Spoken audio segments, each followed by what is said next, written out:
Now we're gonna move on to section number 2, inappropriate things people ask gays and lesbians. So, question number 5. It's like, I know you're gay, but have you ever actually been with the same sex? Like, do you really know if you haven't been with the same sex? Alright, first of all, nobody has to prove that they're queer, just like nobody has to prove that they're straight. Don't ask us to pass a sort of litmus test like, oh, I guess you've had enough sexual contact with a vagina that isn't yours that I will accept your core identity. Even if there was some sort of standard, like, you have kissed X number of girls, now you get your gay license. Queerness is about so much more than just actions. I mean, for some people, queerness can have nothing to do with their actions. People can feel attracted to the same sex without ever acting on those feelings, and it doesn't make that attraction any less real. And it doesn't make them any less gay if that's how they choose to identify. Also, this is a really invasive question. I don't know why people think it's okay to just ask about the sexual history of queer people when they wouldn't ask that of a straight person, but it's not okay. Question number 6. But how do you know you're gay if you haven't dated a man, or if you haven't had sex with a man, or if you just haven't met the right man yet? The generic answer to this is, but how do you know you're straight? Which I think says it all. You can know you're straight without dating, without having sex, without marriage, without anything. So if you can know you're straight, you can also know you're gay. Also, this puts a lot of assumptions onto gay people. It assumes that they don't know how to have sex, or they don't know how to have good sex, or they don't know their own feelings, or they don't know how to meet a man. It's pretty insulting and pretty infantilizing. If you want to ask it, just don't.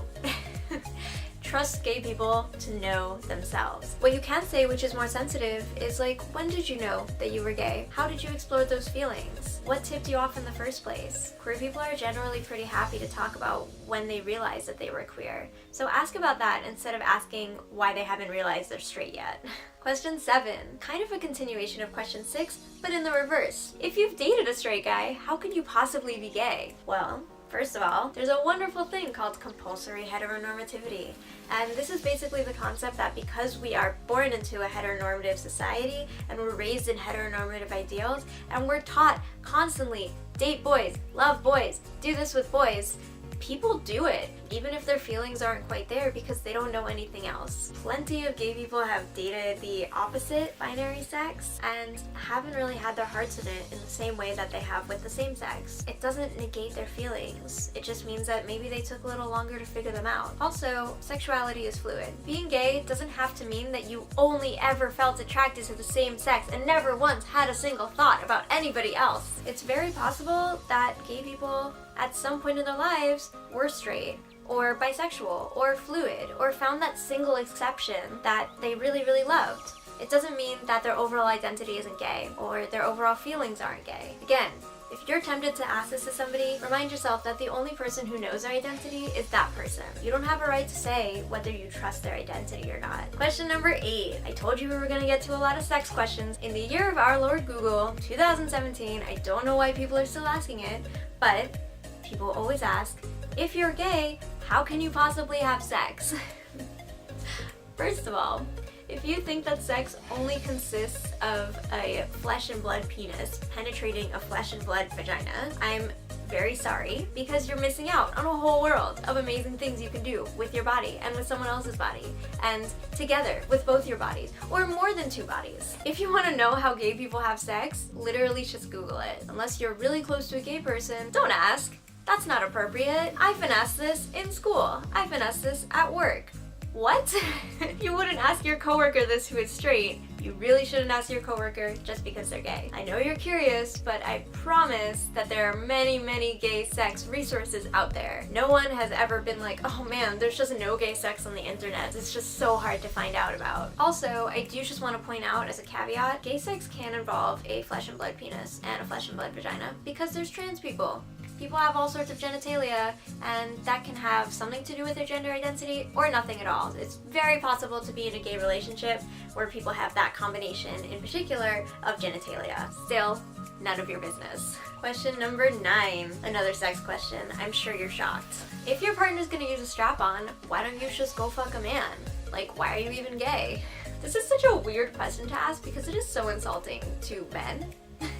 And usually it's a man who's asking. Like, men, you are so much more than just a flesh and blood penis. There are so many facets about how you look and how you act and your personality and where you come from that all factor into the relationship that you have with other people. And lesbians may not want to have that relationship with you. That very well may have nothing to do with your genitalia. Like I said before, there are plenty of lesbians who still have sex with people with penises. It's just that they're not men.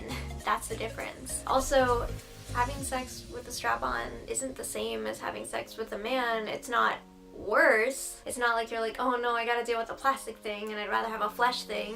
It's just different. Question number 10. Will you take me to a gay bar? In my experience, this is a question that women ask a lot more often than men. As far as I can tell, the reason for it is that straight women often feel a lot safer in gay bars than they do in straight bars.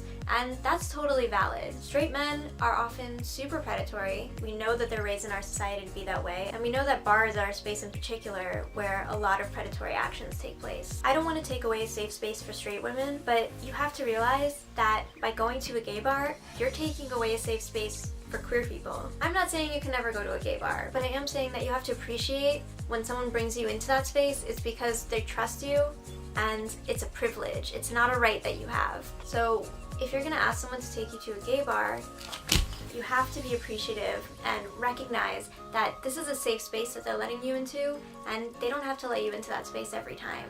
Or at all. I understand people want to see the culture, but you can also, again, Google the culture, look it up. There's TV shows on it. Basically, if you're asking this question and only thinking about yourself and how much fun it would be to go to a gay bar, you're not being a very good friend to your gay friends.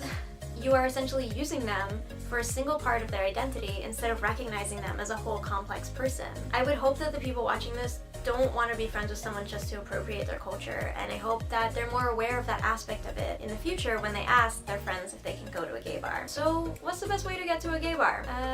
Wait for your friend to ask. Ask if you can tag along if your friend is already going. Say, hey, I would really like to tag along with you to this gay bar because I've never seen what it's like, but I totally understand if you're not comfortable with that. That gives them an easy out, so you know that if they agree, they're agreeing because they want you there. Alright, so that's it for the lesbians and gays for now. We're gonna move on to section number 3, bisexuality.